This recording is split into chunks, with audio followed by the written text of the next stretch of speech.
मुझको ऐसा वर दो, सेवा सुमिरन सत्संग, झोली में मेरी भर दो गुरुदेव मेरे दाता।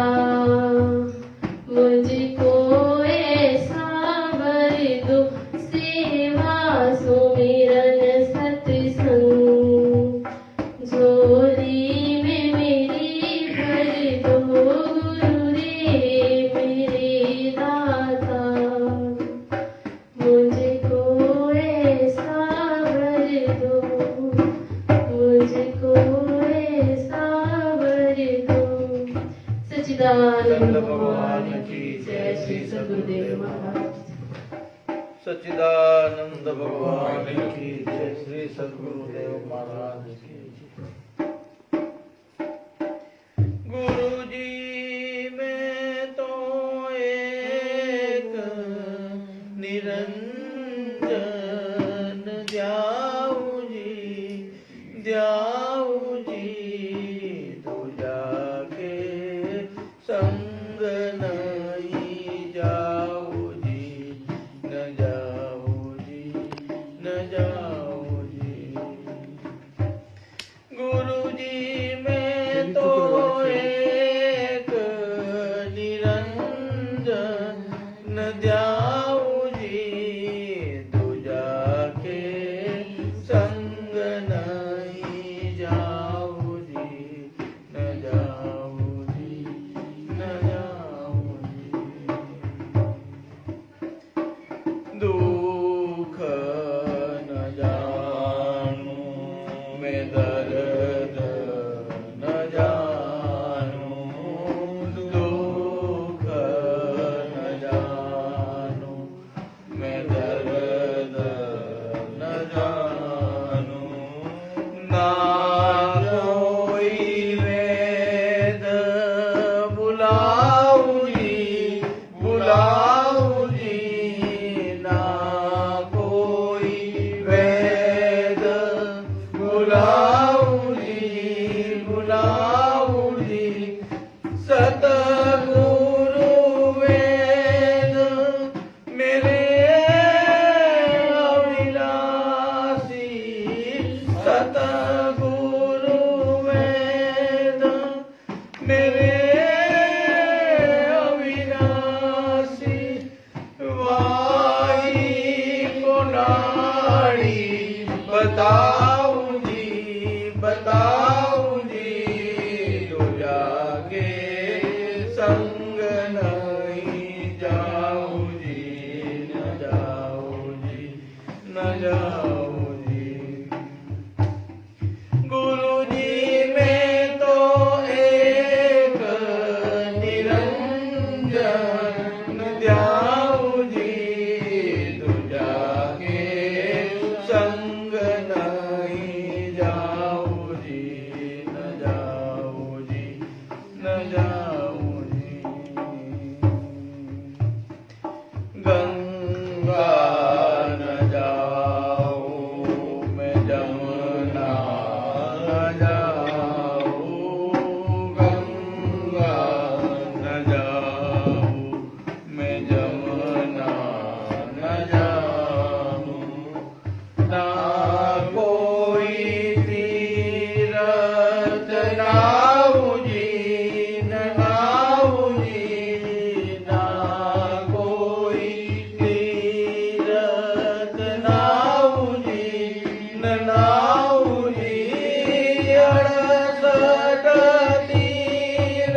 मिलाऊं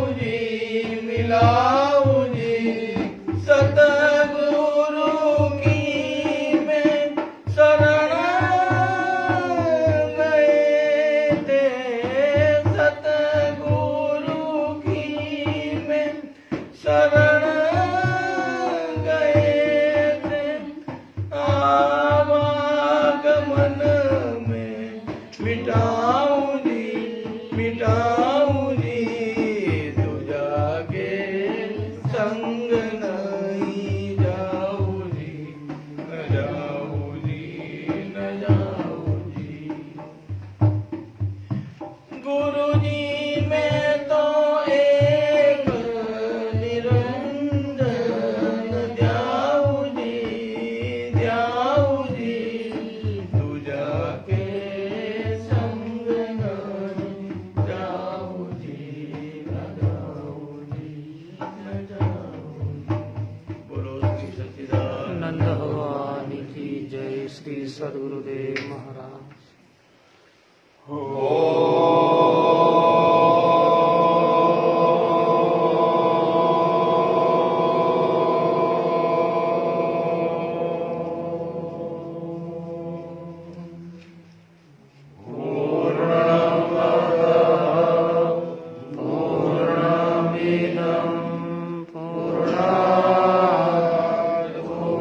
पूर्णमुदच्यते पूर्णस्य पूर्णमादाय पूर्णमेवावशिष्यते। ॐ शान्तिः शान्तिः शान्तिः। श्री सच्चिदानंद भगवान की जय। श्री सद्गुरुदेव महाराज। गुरुर्ब्रह्मा गुरुर्विष्णु गुरुर्देवो महेश्वर गुरुर्साक्षात् परब्रह्मा तस्मै श्री गुरुवे नमः। वेद वेदांत संनिष्ठं श्रोत्रियं बोधरूपिणं चिदानन्दरसास्वादं प्रकाशं परमं नमः। ईश्वरो गुरुरात्मेति मूर्तिभेदाविभागिने व्योमवद्व्याप्तदेहाय दक्षिणामूर्तये नमः। बोलो श्री सच्चिदानंद भगवान की जय। श्री सद्गुरुदेव महाराज की जय। सदा सवितृमंडल मध्यवर्ती नारायण सरसिजासन सन्निविष्टः केयूरवान् मकर कुंडलवान् किरीटी हारी हिरण्मय वपूधृत संग चक्र जपा कुसुम संकाशं काश्यपेयं महाद्युतिं तमोरिं सर्वपापघ्नं प्रणतोऽस्मि दिवाकरम्। पूज्य हमारे महाराज जी नित्य सत्संग में कुछ ऐसे अनुभव की बात कहते हैं, हम कई जन्मों तक पुस्तक पढ़े तो भी हमारे समझ में नहीं आता, नहीं आ सकता। ऐसी बात को, ऐसे रहस्य को बड़े सहजता से और सरलता से सबके हृदय में बैठ जाए, ऐसी पद्धति से महाराज जी अपनी वाणी का लाभ हम सबको दे रहे हैं। स्वामी महामंडलेश्वर विश्वात्मानंद जी महाराज का आज का संदेश नहीं कहूंगा तो अधूरा रहता है। पहली बात तो यह है कि वो बोले कि महाराज जी का जो लाइव सत्संग चलता है उसमें महाराज जी का स्वास्थ्य देखकर हम सब बहुत प्रसन्न हुए और कामना करते हैं महाराज जी ऐसे ही स्वरूप में बैठकर हम सबको सत्संग का लाभ दे। ये विश्वात्मानंद जी महाराज का संदेशा था और उनको बोले, मैं महाराज जी को सुबह ही याद कर रहा था क्योंकि आज मैं ग्रीन टी पी रहा था कांगड़ा की, तो ग्रीन टी पीते स्वामी जी को बहुत याद किया। अनेक संत महात्माओं का संदेशा आता रहता है मुझे और कैलाश को। सबका कहना यह है कि आप भाग्यशाली है कि ऐसी बात आप यदि आपके जीवन में उतर जाए तो बहुत आपका कल्याण हो सकता है। कल महाराज जी ने हमारा मूल मंत्र स्वामी जी ने सुनाया था, हम सच्चिदानंद क्यों कहते हैं, वो किसका स्वरूप है, किसका, सच्चिदानंद भगवान की जय, तो वो किसका हुआ जय, मैं अपनी ही जय बोलाता हूं, ऐसा महाराज जी का सिद्धांत हमारे सामने कल प्रस्तुत हुआ था। चलिए आज कुछ ऐसे प्रश्न, विषयांतर होता है, विषयांतर होता है तब बहुत जागरूक रहना पड़ता है। जो विषय चलता है जीवन में उसको, वो विषय को भूलकर दूसरे विषय को ग्रहण करना, थोड़ा जागरूक रहना पड़ता है। तो हम विषयांतर, जो विषय हमारा पुस्तक चलता है भारतीय साधना का, वो आज एक दिन उसके ऊपर कोई न कोई प्रश्न होता है, उनकी हम चर्चा करेंगे। तो चलिए थोड़ा सावधान होकर मन को सब चीजों से हटाकर, व्यक्ति से हटाकर, वस्तु से हटाकर, स्थान से हटाकर हम महाराज जी की वाणी में बिठाने का प्रयास करें तो बहुत अच्छा लगेगा। पहले दो प्रश्न बाहर से आए, सभी प्रश्न बाहर से आए, लेकिन अलग अलग मैसेज सेंटर से आता है तो अलग अलग कागज में होता है, तो आप सब सावधान मन से ये प्रश्न सुनने का प्रयास करें। परम पूज्य महाराज जी प्रणाम। आपका सत्संग हम सबको अच्छा लगता है और आपके सामने बैठकर सत्संग सुन रहे हैं, ऐसा भाव हमारे जीवन में प्रकट होता है। स्वामी जी, क्या साक्षी भाव निर्विकल्प अवस्था में प्राप्त होता है या उससे पहले भी साक्षी भाव बन सकता है? कृपया मार्गदर्शन दीजिए। साक्षी भाव का अभ्यास करना पड़ता है पहले से। निर्विकल्प अवस्था में उसकी जरूरत नहीं होती है, साक्षी स्वयं प्रकट हो जाता है। पहले से अभ्यास करना पड़ता है, ख्याल में रखना पड़ता है, विचारों में लगाना पड़ता है। कोई भी घटना घटती है, कोई भी कार्य होता है संसार में, अगर हम उसके साक्षी बनने का प्रयास करते हैं तो वो घटना का प्रभाव हमारे ऊपर नहीं होगा। साक्षी के मतलब होता है आत्म भाव जागृत होना, क्योंकि आत्मा साक्षी है। जैसे परमात्मा साक्षी है सृष्टि के, ऐसे ही आत्मा साक्षी है व्यष्टिगत। वो किसी चीज से उसका लेप मात्र भी संशय नहीं है। हम बुरा सोचें तो वो उसको शक्ति देता है, हम भला सोचें तो उसको शक्ति देता है।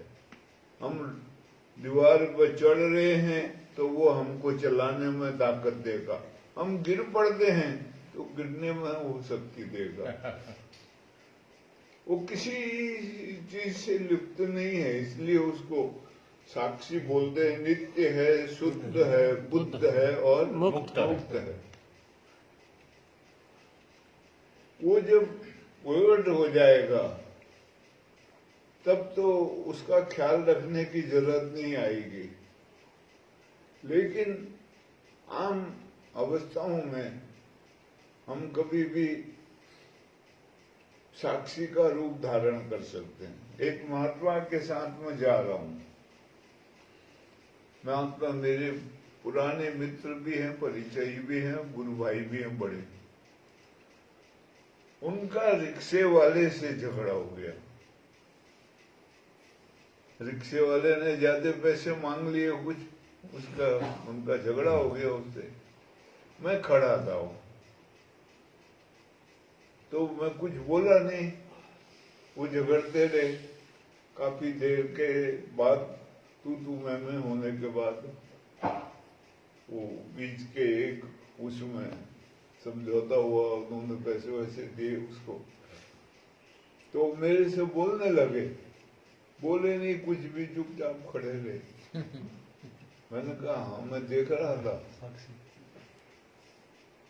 और मैंने कहा आपने तय करा है रिक्शा, आप बुलाए हैं, आप बैठे, उस समय मैं बैठा आपके साथ, मैं तो आपके साथ हूँ, मेरा तो उससे, हाँ अगर वो आपसे, मैंने कहा हाथापाई कुछ करता तो फिर मैं आता बीच में, जब तक ऐसा नहीं था तब तक मैं तमाशा देख रहा था। तो जो तमाशा देखता है उसको कोई भी किसी प्रकार का कोई उसके ऊपर आक्षेप नहीं लगता। तो ठीक इसी प्रकार से जो चेतन पुरुष है हमारे अंदर, जिसको हम आत्मा कहते हैं, तो वो जब सब कार्य होते हैं शरीर से, मन से, बुद्धि से, अहंकार से, ये अंतःकरण जो है यही सब कार्य करता है इसके द्वारा, तो वो सबको शक्ति देता है, उसकी वजह से ही होते हैं, वो नहीं हो तो कुछ नहीं, लेकिन उसका किसी से कोई लेना देना नहीं, वो सबका साक्षी है। इसलिए हमारे कर्मों का भी वो साक्षी होता है, शुभ और अशुभ दोनों। और मजे की बात यह है भाव का भी साक्षी है वो, हम क्या सोचते हैं, क्या भाव है हमारे अंदर, किसके प्रति सहानुभूति है, किसके प्रति दुरानुभूति है, कौन हमारा विरोधी है, किसका हम विरोध करते हैं, कौन हमारा अवरोधी है, आदि आदि सबका साक्षी है। उसके बगैर कोई सोच, कोई विचार, किसी प्रकार का कोई क्रिया, कोई कर्म, कुछ भी नहीं हो सकता। तो जो अपने जीवन में उसके साथ युक्त होता है, दोस्ती करता है, यारी लगाता है, या वही बन जाता है, वो सारी सृष्टि का मालिक साक्षी हो जाता है। साक्षी का ऐसा रूप है, लेकिन जब निर्विकल्प अवस्था आती है तब तो साक्षी ही बचता है और कोई बचता ही नहीं।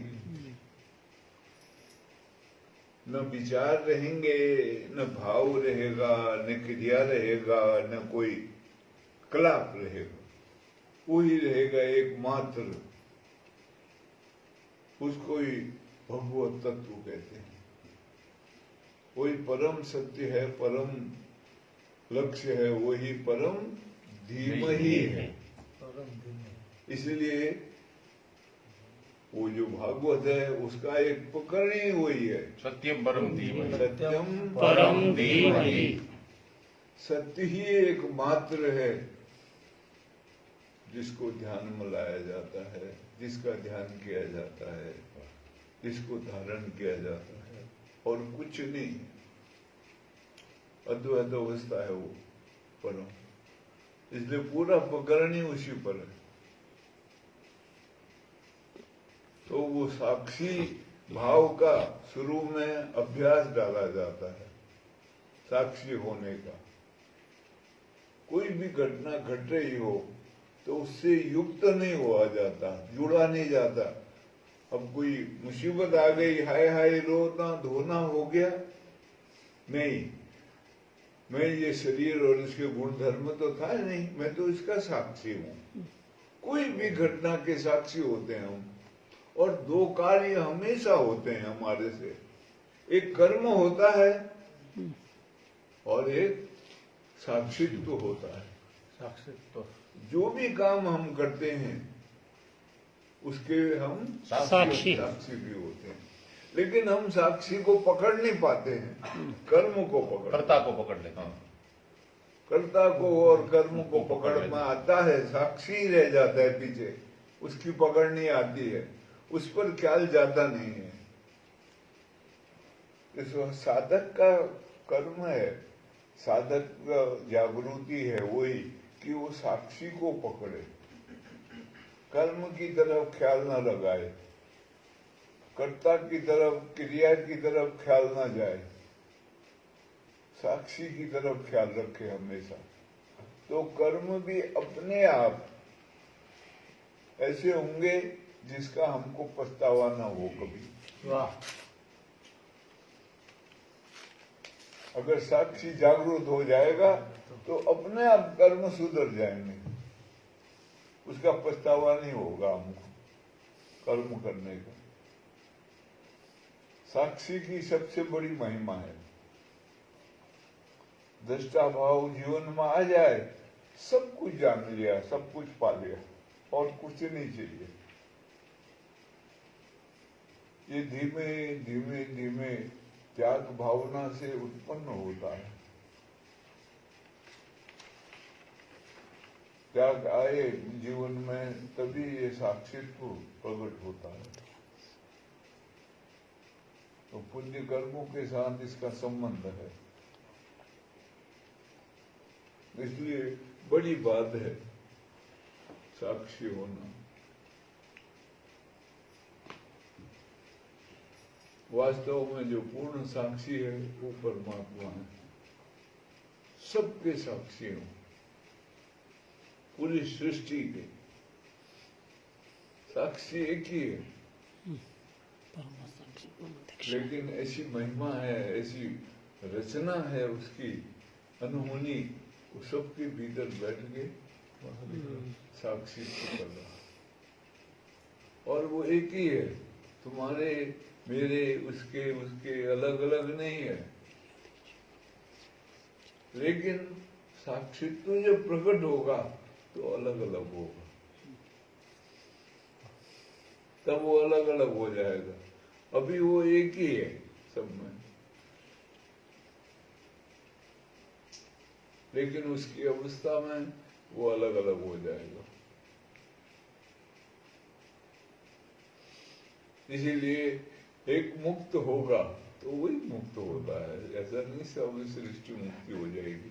लेकिन जब मुक्त होते हैं एक साथ ही होते हैं, तब साथ में होते हैं।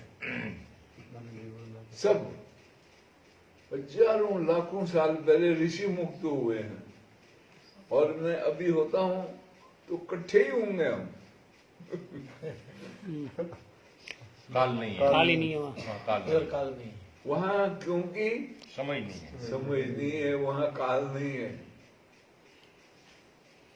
साक्षित्व में काल नहीं है, वो हमेशा एक जैसा ही है। अब ये बड़ी भारी आश्चर्य की बात होती है, मतलब समझ में नहीं आती,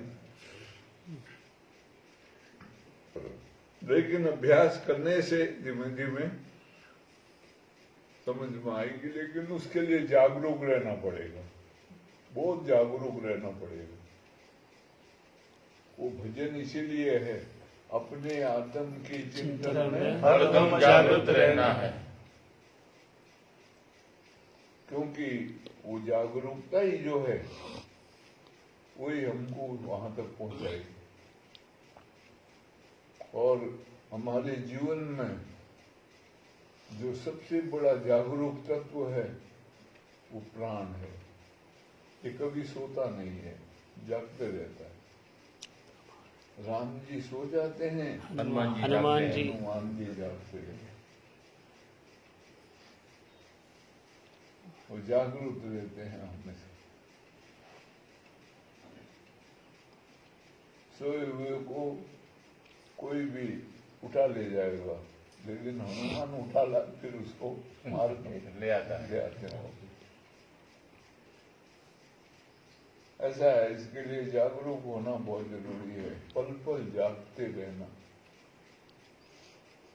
और रात को चौकीदार होता है ना, वो हल्ला मचाता है, जागते रहो। जागते रहो। अब कोई जागता है कि नहीं, बुरा लगता है लोगों को हल्ला मचा रहा, लेकिन वो हल्ला मचाता रहेगा तो वो खुद जागता रहेगा, खुद जागता रहेगा। जब छोड़ देगा तो सो जाएगा। खुद ही सो जाएगा। चोरी जाएगी। ऐसे ही यहाँ भी जागरूकता की जरूरत पड़ती है, तभी वो साक्षी धीमे धीमे धीमे प्रकट होता है।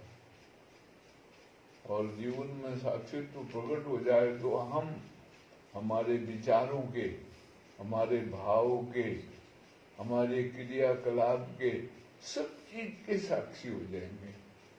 और एक दफे साक्षित्व जागृत हो गया, फिर न तो काम हम पर हावी होगा, न क्रोध हम पर हावी होगा, न लोभ हम पर हावी होगा, न तृष्णा होगी, न भय होगा, कुछ भी नहीं, क्योंकि सबके साक्षी साक्षी हैं। यही एक कीमिया है, सबसे बड़ी कीमिया, साक्षित्व जागृत करना। अभ्यास के द्वारा ही होगा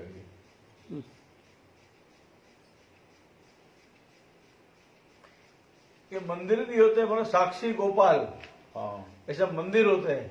हाँ, साक्षी गोपाल वहां पर था हो, जगन्नाथपुरी में, गया जी में। हाँ जगन्नाथपुरी में भी मैं घूमने गया था तो मेरे साथ थे कुछ लोग, तो वो बच्चे आए दौड़ से, एक मंदिर था वो, वहां खड़ा हुआ मैं, तो वो बच्चे आके बोलने लगे ये साक्षी गोपाल का मंदिर है। वो मंदिर की तो दुर्दशा थी बड़ी, वो कृष्ण का अंदर वो था, मूर्ति लगी हुई थी, तो वो पंडित भी 2-4 इकट्ठे हो गए वहां। मैंने कहा क्या मतलब है साक्षी गोपाल का? कहते भगवान का है वो। मैंने कहा क्यों रखा है नाम फिर साक्षी गोपाल? कृष्ण क्यों नहीं रखा है? भगवान ने हम क्यों नहीं रखा है? साक्षी गोपाल को रखा है। तो बोला हमको नहीं मालूम।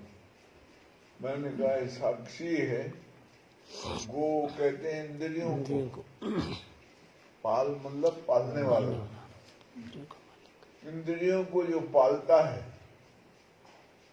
उसका साक्षी है ये। इंद्रियां गलत नहीं दौड़ेंगी, वो हिसाब से उसको देगा सब, अगर कोई इसकी आराधना करेगा तो जो की जरूरत होगी वही उसको देगा। ऐसे फालतू, अब मैंने कहा तुम्हारा मन करता है अनसंट खाने को, वो नहीं देगा ऐसे, वो देगा जिससे तुम्हारा भला होगा, वही खुराक देगा तुमको। अगर वो तुम्हारे ऊपर रीझ गया, खुश हो गया तो वो साक्षी गोपाल है, वो पालन करने वाला है, इंद्रियों को पालने वाला है जो गोपाल, वो साक्षी है। हर एक वस्तु की ख्याल रखेगा, ऐसा उसका मतलब होता है।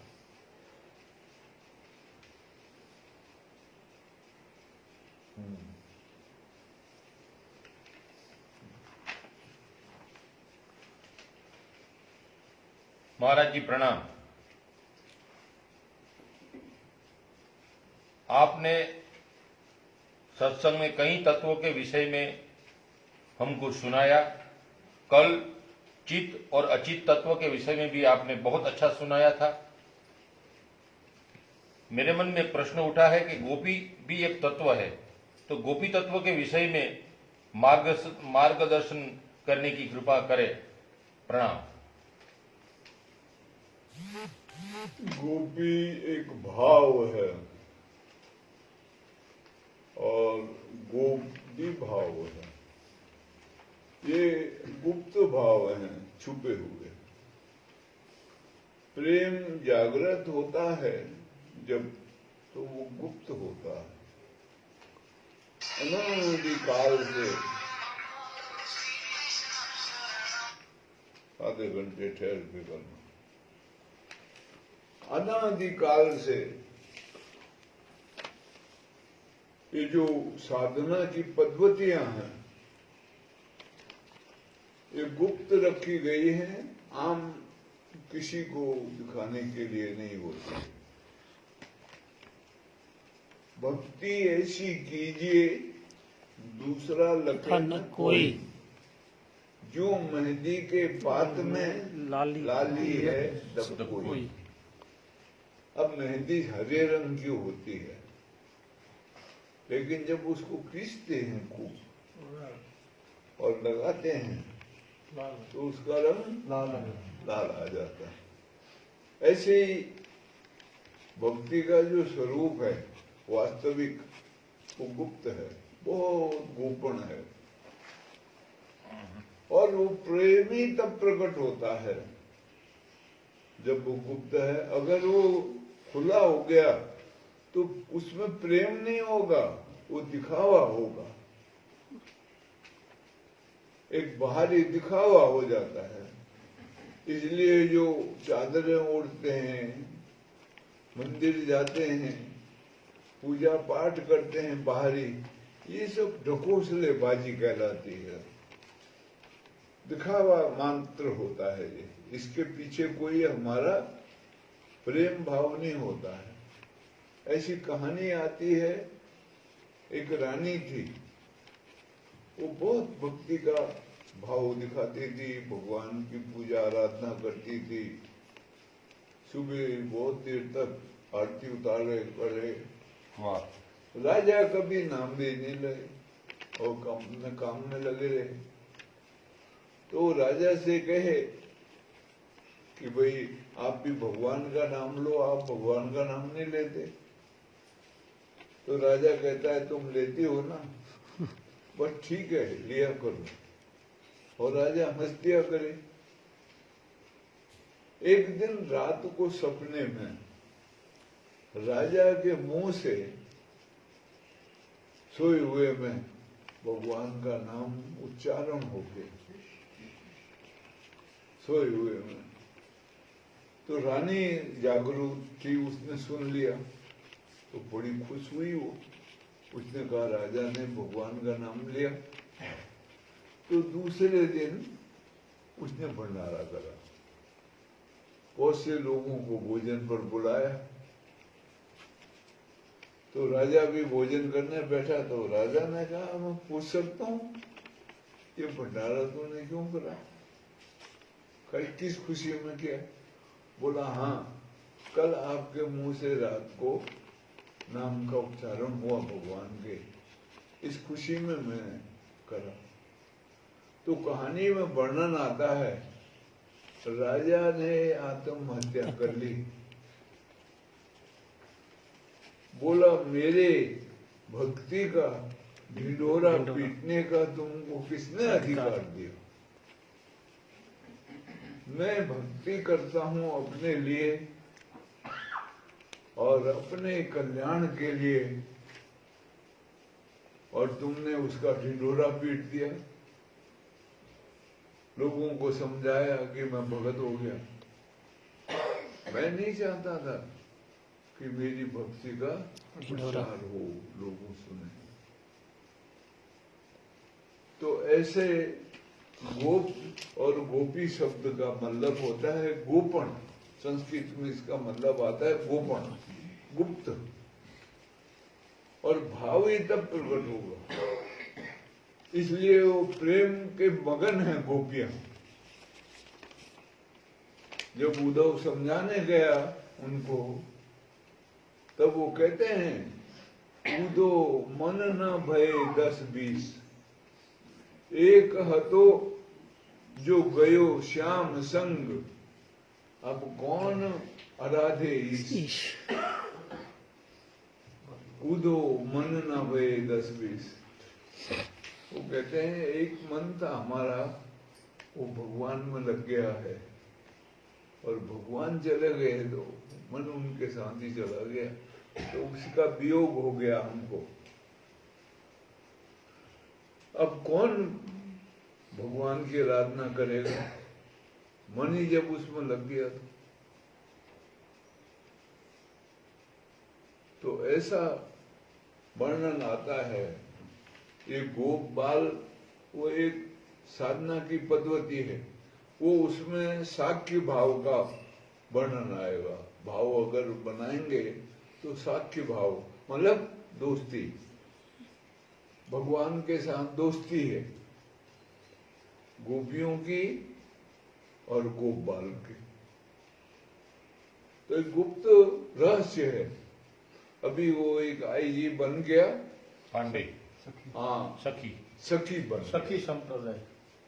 लखनऊ का आईजी था, पुलिस का बड़ा ऑफिसर, और वो सब नाचने लगा, बुंदे बांदे पहन लिए, गले में हार डाली, साड़ी पहन के नाचने लगा।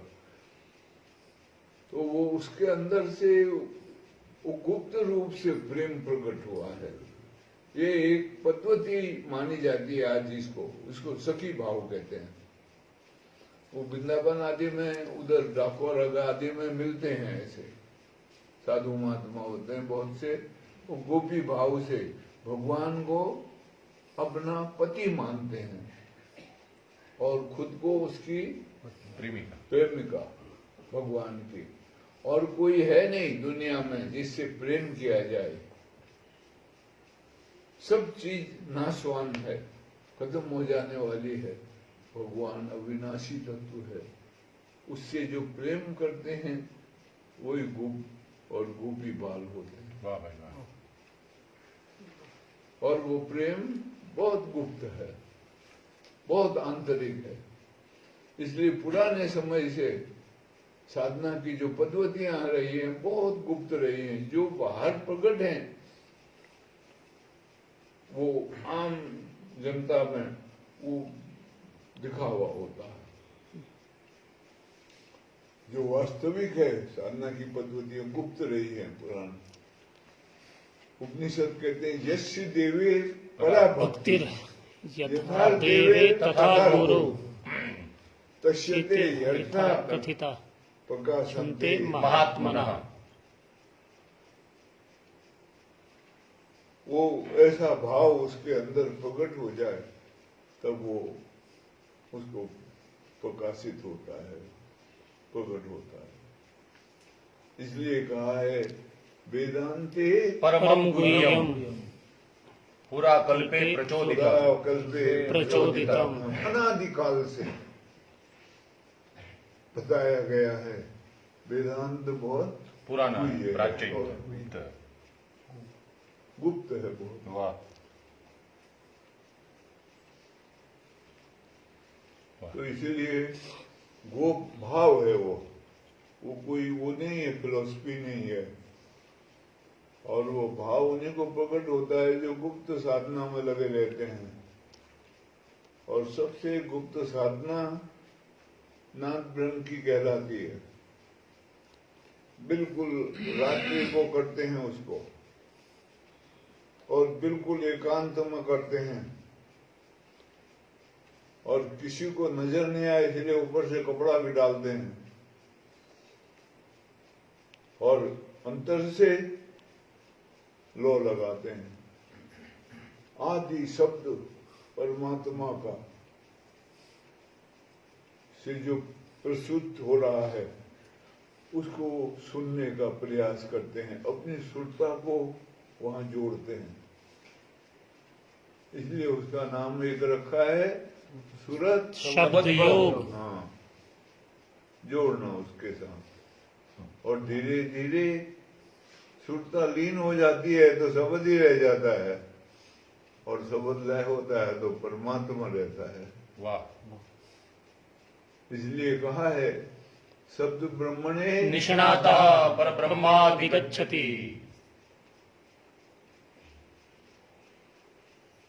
वही एकमात्र रहता है। वाह। ये गुप्त साधना की वजह से प्रेम जागृत होता है। नारद मुनि आ रहे, रास्ते में एक गोपी गिरी हुई है, उसका मटका फूटा हुआ है, पानी बह गया। नारद ने देखा तो गोपी आंखें बंद करके खोई हुई है। नारद ने गोपी को आवाज लगाई, गोपी ने आंख खोली तो बोला कैसे मटका फोड़ के पानी बह गया और तू आंख बंद करके बैठी है, क्या कारण है? बोला मैं आ रही थी पानी भर के, मुरली बजी मोहन की और मैं चलना ही भूल गई, लड़खड़ा गई, गिर पड़ी। अब क्या कर रही? बोला मोहन की मुरली सुन रही। वाह वाह वाह। नारद मुनि ने प्रणाम किया उसको, धन्य हो तुम, यहाँ मुरली मोहन होते हुए भी तुम उसकी मुरली में इतनी लीन हो। बोला कुछ नहीं करने देता वो। सुबह दूध निकाल रही थी तो उसकी मुरली बजने लगी और दूध की धार बाहर पड़ गई। खाना बनाती हूँ तो मुरली आती है तो खाना बिगड़ जाता है, जल जाता है। हर काम में उसकी मुरली बजती है और मैं खो जाती हूँ। वाह। तो ऐसा गुप्त प्रेम जागृत होता है जब। एक महात्मा बताते थे, कहते हैं प्रेम तो अदृश्य है और अदृश्य से ही होगा, और जो दृश्य पदार्थ है इसमें प्रेम नहीं होता है, ये तो काम चलाने के लिए होता है। वो ठीक बात है। इसलिए जो खोजते हैं परमात्मा को वो बहुत गुप्त भेदी होते हैं,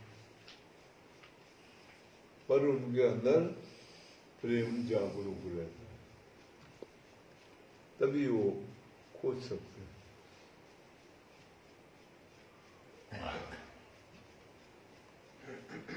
अरे बहुत है, क्या हो गया, बहुत है, खजाना है।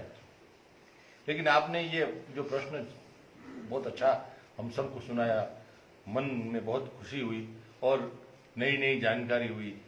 एक बार यही प्रश्न में महाराज जी ने इसका साधन भी बताया था कि गोपी भाव जागरूक करने का रास्ता एक ही है, उसका नाम ही प्रेम है।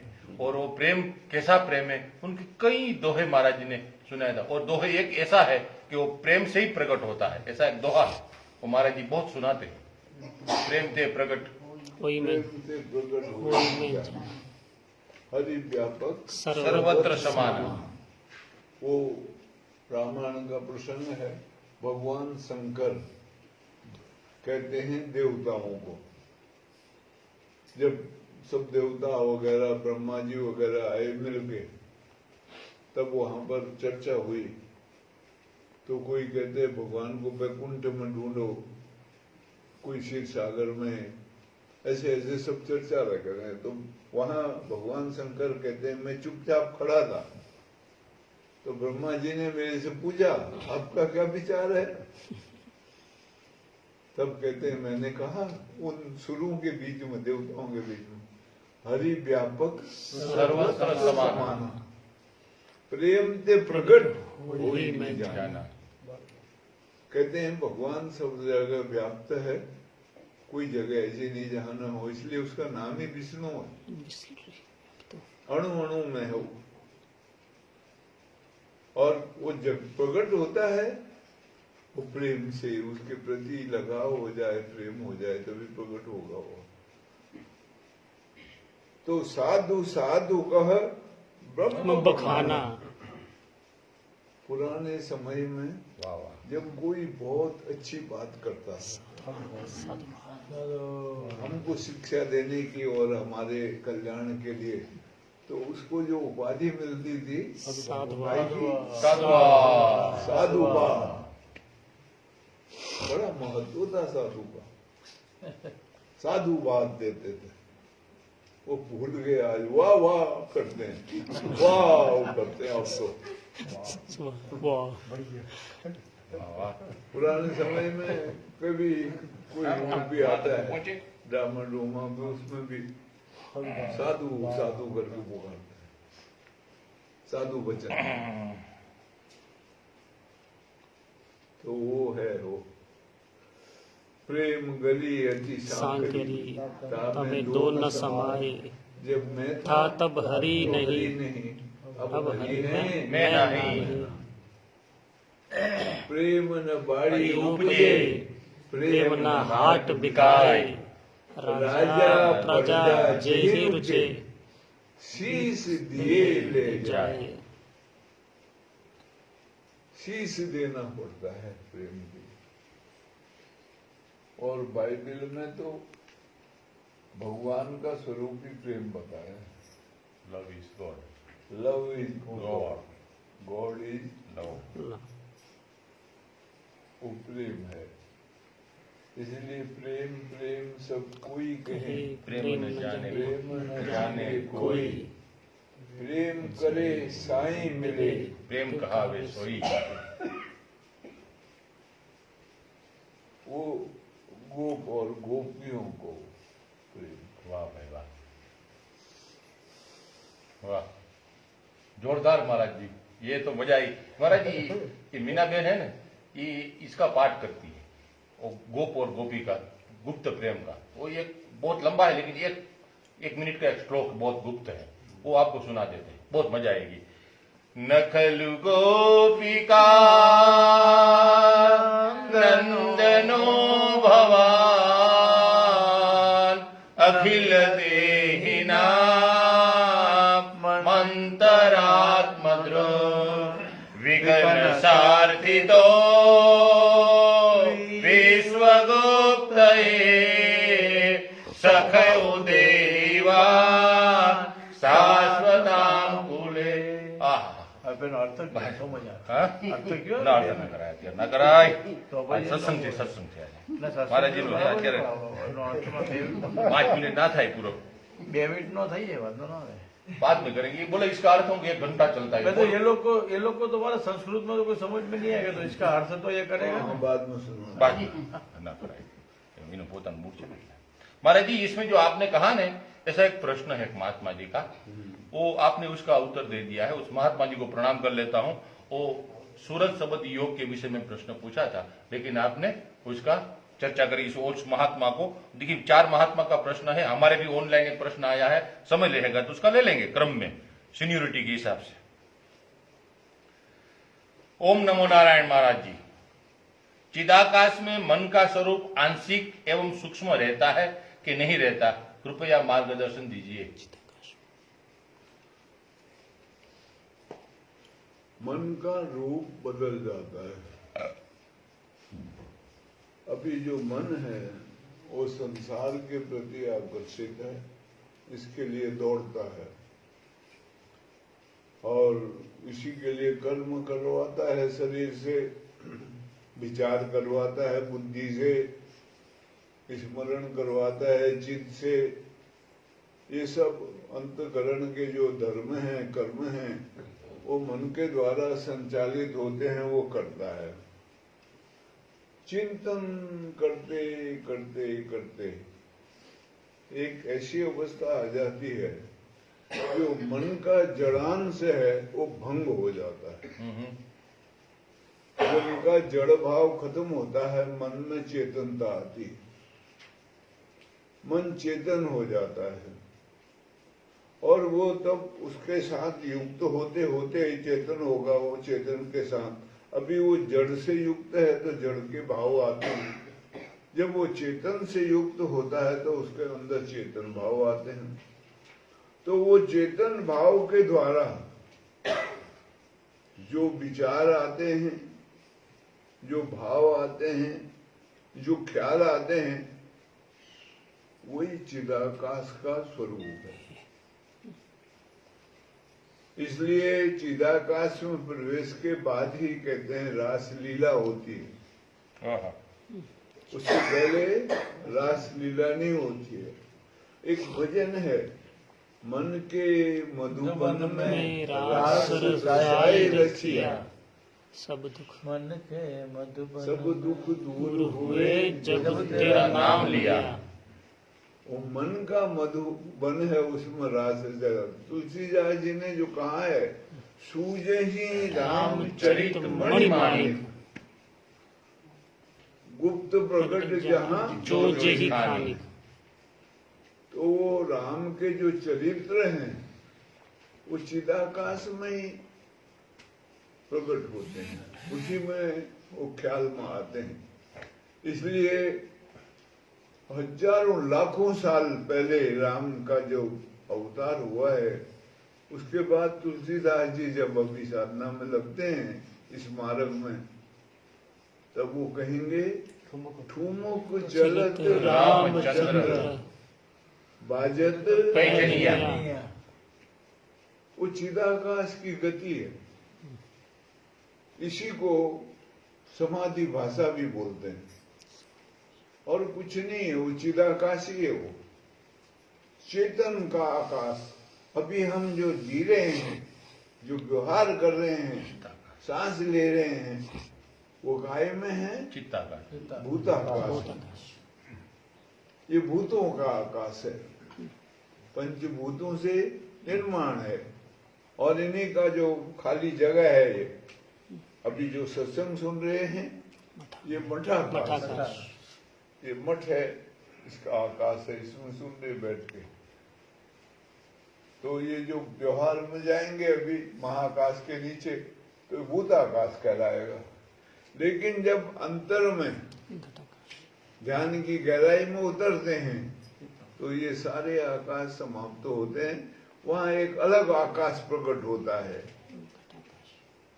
उसको चिद आकाश कहते हैं। चेतन का आकाश है वो, उसमें सब चेतन होता है। क्योंकि हमारे भाव चेतन हो गए, हमारे विचार, हमारी कल्पना सब चेतन। चेतन। वाह भाई, तो हमको उसके अलावा कोई दिखेगा नहीं। दिखेगा नहीं, सूझेगा नहीं, विचार में नहीं आएंगे, कुछ भी नहीं। वो एक अलग दुनिया है, बड़ी ऊंची अवस्था और आखिरी अवस्था है। वो वहीं तक अनुभव आता है, उसके बाद आगे कोई अनुभव नहीं है। उसके बाद वो आकाश से छलांग लगाई, एक हो गया, तो एक हो गया, फिर कोई अनुभव नहीं है, वहीं तक अनुभव है। इसलिए चिदाकाश का जो रूप है वो ऐसा है, उस वक्त ये संसार का होश नहीं रहेगा। हाँ, वापिस जब आएंगे शरीर में, तब संसार की बातों का ख्याल होगा। ये निम्बकाचार्य का जो सिद्धांत है द्वैताद्वैत, उसका ही रूप है समझो। वाह, कि ऋषियों के जो महापुरुषों के सिद्धांत हैं, वो किसी न कुछ इस रूप में लागू होते हैं। तो ये द्वैत और अद्वैत वहां पहुंचने से अद्वैत होता है, और यहाँ आने से द्वैत। होता है।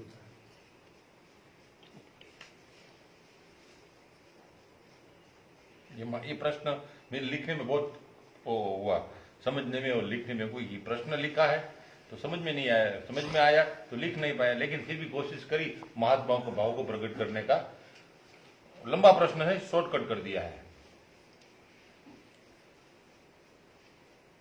ओम नमो नारायण। महाराज जी, आपने हमें सत्संग के सरिता में कुंभ का स्नान करा दिया। कुंभ का स्नान, कुंभ याद आ गया, हरिद्वार से है ना महात्मा जी, इसीलिए। महाराज जी, निराकार का साक्षात्कार किस आकार में होता है? क्योंकि कई पुस्तकों में, धर्म ग्रंथों में परमात्मा का स्वरूप निराकार बताया है, तो निराकार का साक्षात्कार करना ये तो बड़ी समस्या जैसी बात है। फिर भी साक्षात्कार करने का हम भी प्रयास करते हैं। तो साक्षात्कार जब होगा तो निराकार का किस आकार में दर्शन होगा? कृपया मार्गदर्शन दीजिए। शब्द में उत्तर छुपा हुआ है, प्रश्न में ही उत्तर है छुपा हुआ। अगर हम शब्द को ठीक से समझें, उसका दिया है साक्षात्कार। आका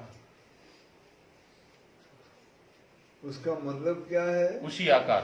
हाँ, वही आकार, देखना नहीं है वहां। अब हम सोचते हैं कि देखने से आकार मिलेगा, वो उसी आकार में प्रकट होना, वो साक्षात्कार कहलाता है। वही आकार, उसी आकार में प्रकट होना, वो साक्षात्कार कहलाता है। उसका कोई वो नहीं है, आकार नहीं है। जैसे पानी ले लो, बाल्टी में ले लो तो बाल्टी के आकार का बाल्टी का, आकार, कटोरी में ले लो कटोरी का कटोरी आकार। का, गिलास में ले लो गिलास का, लोटे में ले लो लोटे का। क्या आकार है? कोई नहीं।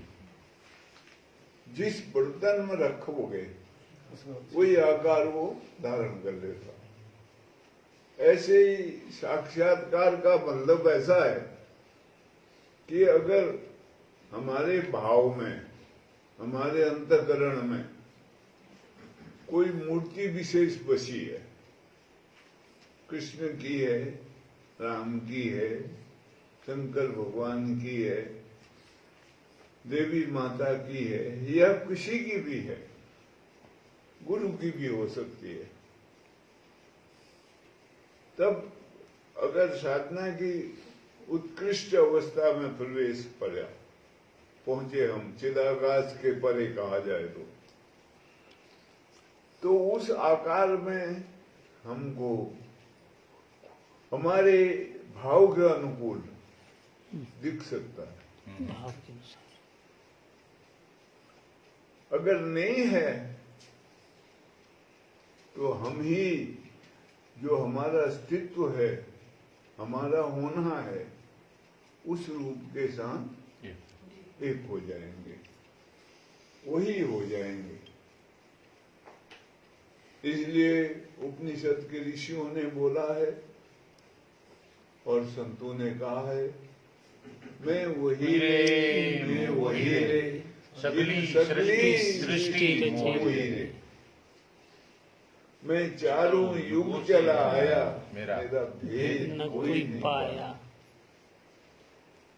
मैं वही हूँ कहते हैं जिसने सारा संसार को मोह रखा है।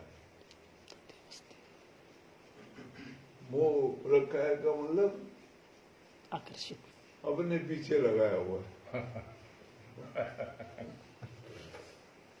मूर्ख बनाया हुआ है, ऐसा भी बोलो। वो कहता है मैं चारों युग चला आता हूँ, हर युग में हमेशा उसके अलावा कुछ है ही नहीं, और वही है और कुछ है ही नहीं उसके अलावा। एको ब्रह्म द्वितीयो नास्ति। कुछ भी नहीं, इसलिए वो चारों युग चला आया, पर उसका भेद कभी कोई पाया। कभी सुखदेव जी महाराज को मिल जाते हैं वो, और पूर्ण भेद पा लेते हैं वो। कभी कभार किसी को मिलता है। उनकी जो साधना पद्धति का नाम है स्पर्श योग। किसी चीज को स्पर्श नहीं करते हुआ है, वास्तव में साक्षित्व है, वो दृष्टा भाव है, इसलिए वो नाम रखा है साधना का स्पर्श योग।